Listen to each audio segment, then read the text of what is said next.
Hello, my dear students. We have started our fourth unit, and this is a very interesting and important unit of your course. It tells an important information about the greatest scientist of the world, and his name is Einstein, Albert Einstein. He has received a Nobel Prize, and we are proud of him. When the Nazis came to the power in Germany in 1933, Einstein emigrated to the United States. ये information आपको याद रखनी है. When did Einstein emigrated to United States? In 1933. Why? Because Nazis came to power in Germany. जब हम मिलेंगे तब इसके बारे में हम डिस्कस करेंगे, मुझे याद कराना. 5 years later, the discovery of nuclear fission in Berlin had American physicists in an uproar. 5 years later, the discovery of nuclear fission in Berlin had American physicists in an uproar. 5 साल के बाद जब Berlin में nuclear bomb की discovery हो गई, तब America के फिजिसिस्ट उसने अप्रोर कर दिया, कोलाहल कर दिया, अपोज कर दिया, टर्मोइल कर दिया, नॉइज कर दिया, दांदल कर दी. मेनी ऑफ देम, यहाँ पे भी उसका मीनिंग आपको राइट साइड में दिखाई दिया है. In an अप्रोर it means very upset. Many of them had fled from fascism, just Einstein had, and now they were afraid of Nazis and could build and use an atomic bomb. Now they all were afraid of Nazis because they could build and use an atomic bomb. Atomic bomb बड़ा ही खतरनाक होता है, आपको पता है, आप science में पढ़ चुके हैं.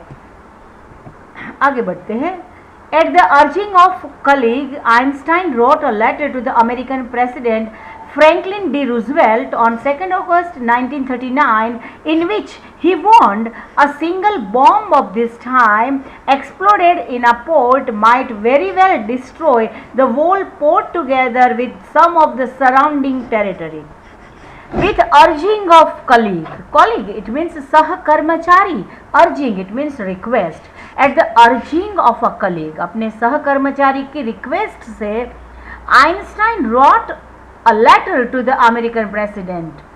आइंस्टाइन ने अमेरिकन प्रेसिडेंट को लेटर लिखा. And who was the president during that time?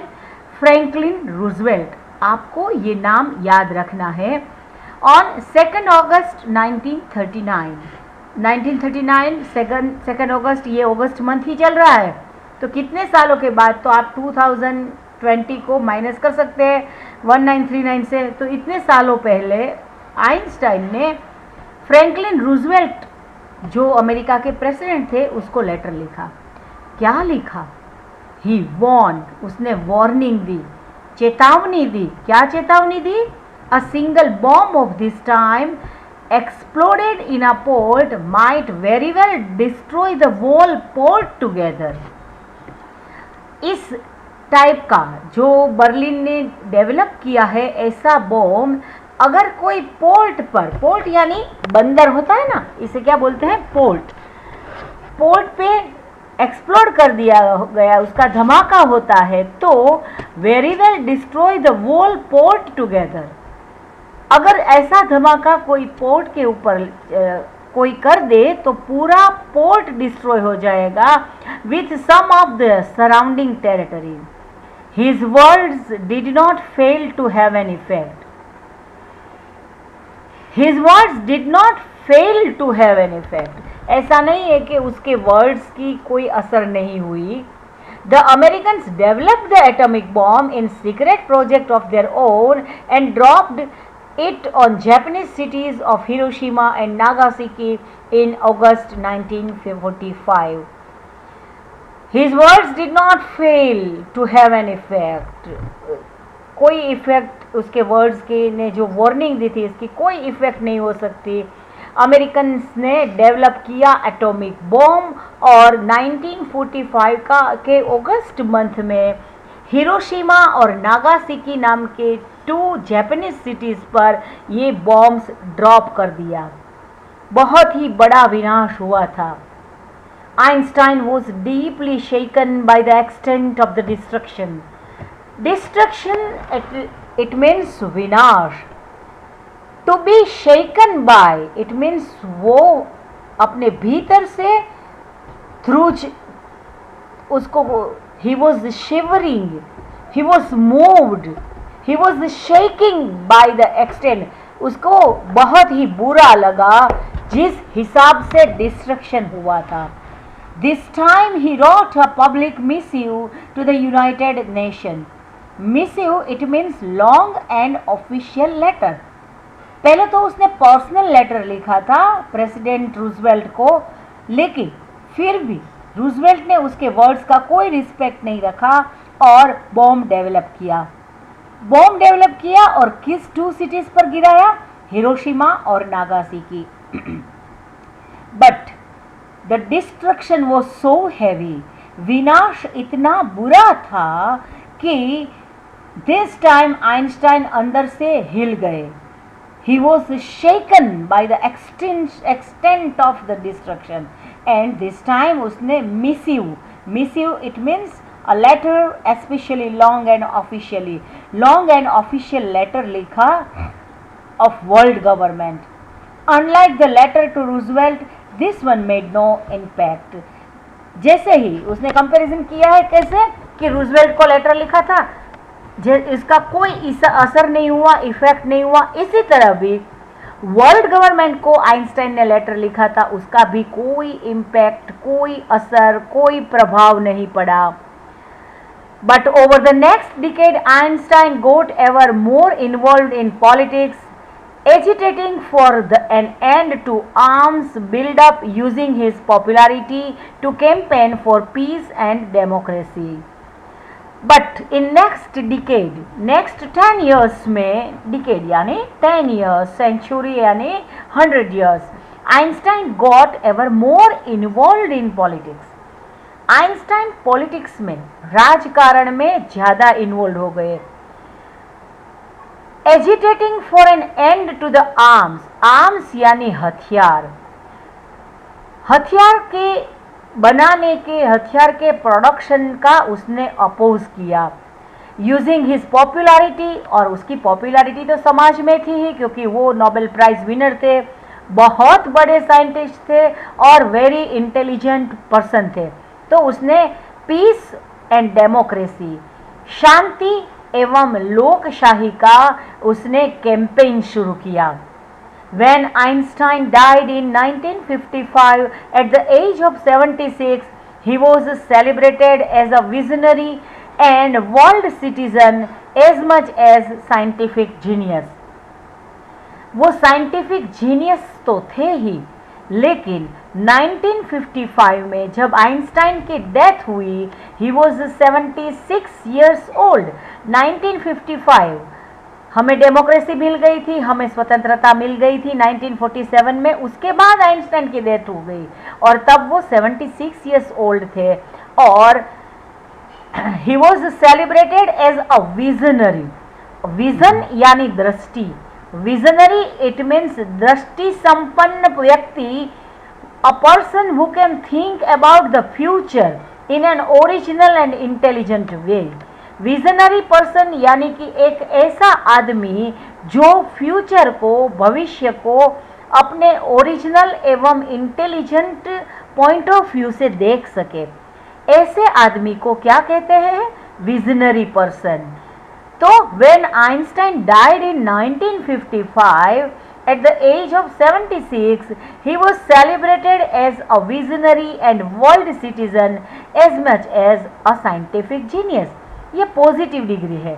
लोग उसे जितने प्यार से साइंटिफिक जीनियस की तरह याद करते हैं, उसी तरह उसे एक visionary person, visionary and world citizen, एक ऐसी व्यक्ति जिसको पूरे वर्ल्ड की चिंता है, एक ऐसा सिटीजन जिसके पास विजन है, दृष्टि है फ्यूचर को देखने के लिए. इसीलिए उसने प्रेसिडेंट को लेटर लिखा, वर्ल्ड को लेटर लिखा, वर्ल्ड गवर्नमेंट को लेटर लिखा कि ये सब बंद कर दो. ये जो बॉम्ब्स है, ये जो आर्म्स यानी हथियार, ये जो हथियार है वो लोगों के डिस्ट्रक्शन यानी विनाश के लिए है। और फिर उसने पॉलिटिक्स भी ज्वाइन कर लिया। तो लोग उसे याद करते हैं as a scientist and also as a world citizen. तो इसके साथ ही ये लेक्चर हमारा कंप्लीट हो गया। ये थोड़ी सी एक्सरसाइज जो आप अपने हिसाब से कर सकते हैं, इसकी डिस्कशन में कर दूं। आपको आपकी CW में करनी है, आपके पास टेक्स्ट बुक तो है ही, उसके हिसाब से आप उसके आपकी CW में लिख लेना। Here are some heading for paragraph in the text. Write the numbers of the paragraph for each title, कि कौन से पैराग्राफ में ये इवेंट आया है। फ्रेंड्स, ये बहुत ही इंपॉर्टेंट एक्सरसाइज है। इस टाइप के एक्सरसाइज अब फ्यूचर में आपको सॉल्व करनी पड़ेगी। तो दिस इज़ द बिगिनिंग। इसमें इसके लिए आपको पूरा यूनिट पढ़ना पड़ेगा। आपको ये याद रखना पड़ेगा कि ये लाइन कौन से पैराग्राफ में आई है। तो इसके हिसाब से आप अपने आप कर लेना। फिर जब हम मिलेंगे तब इसे सॉल्व करेंगे। और फिर आपको कोई भी आपका सेंटेंस रॉन्ग आता है तो उस टाइम आप करेक्शन भी कर लेना। Here are some facts about Einstein's life. Arrange them in chronological order. Chronological order यानी कि उसकी जो घटनाक्रम है उसमें आप उसको अरेंज करिए। फॉर एग्जाम्पल फर्स्ट लाइन में आएगा उसकी डेथ हो गई, तो ये पहले वाली घटना नहीं है।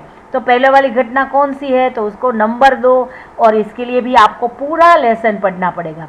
ओके, आपको कोई प्रॉब्लम हो तो आप व्हाट्सएप में और या मुझे फ़ोन कर सकते हैं हमारे व्हाट्सएप नंबर में कि मैडम इसको किस हिसाब से करें। जो घटना पहली बनी है वो पहले लिखनी है और जो बाद में बनी है वो बाद में लिखनी है, नंबर्स देना है। फॉर एग्जाम्पल यहाँ पे लिखा है आइंस्टाइन डाइज, आइंस्टाइन की डेथ हो गई, तो ये यहाँ पे नहीं आएगा, ये लास्ट में आएगा। तो ये घटना कौन सी है, Hitler comes to power, Einstein lives. तो ये आपको अपने हिसाब से चेक करके लिखना है। ओके, नंबर्स देना है। Here are some sentences from the story. Choose the word from the brackets which can be substituted for the italicized words in the sentence. Italicized words, it means italic type में लिखे गए, ये italicized word है। ये bracket में 3 उसके nearest meaning दिए हैं। कौन सा वर्ड यहाँ पे फिट होगा। A few years later the marriage faltered. तो faltered के लिए कौन सा वर्ड आएगा, आपको डिक्शनरी देख के उसका अर्थ निकालना है। Einstein was constantly at odds with the popularity at the university. तो on bad terms, in disagreement, unhappy, इसका भी मीनिंग डिक्शनरी में से देखकर आपको क्या करना पड़ेगा। पहले तो आपको इसका मीनिंग निकालना होगा, एट ऑड्स का। फिर इसमें से तीनों का मीनिंग निकालो, इन कौन सा मीनिंग इसके बदले यहाँ पे फिट रहेगा, ये आपको डिसाइड करना है। The newspapers proclaimed his work as a scientific revolution. तो प्रोक्लेम्ड के लिए कौन सा वर्ड आएगा, डिक्लेयर्ड आएगा, प्रेज आएगा, शोड आएगा। ये सब आपको देख के सोच के लिखना है। अगर आप नहीं कर सकोगे तो जब हम मिलेंगे तब मैं आपको सब आंसर्स लिखवा दूंगी। तब तक के लिए आप अपने आप ट्राई करने की कोशिश कीजिए। आपके पास डिक्शनरी है, आपके मोबाइल में भी डिक्शनरी रहती है, तो उसमें से आप देख लेना और अपने आप करने की कोशिश करना। जब तक हम नहीं मिल सकते तब तक आप अच्छे से पढ़ो। Stay home, stay safe, take care, and thank you very much. Goodbye.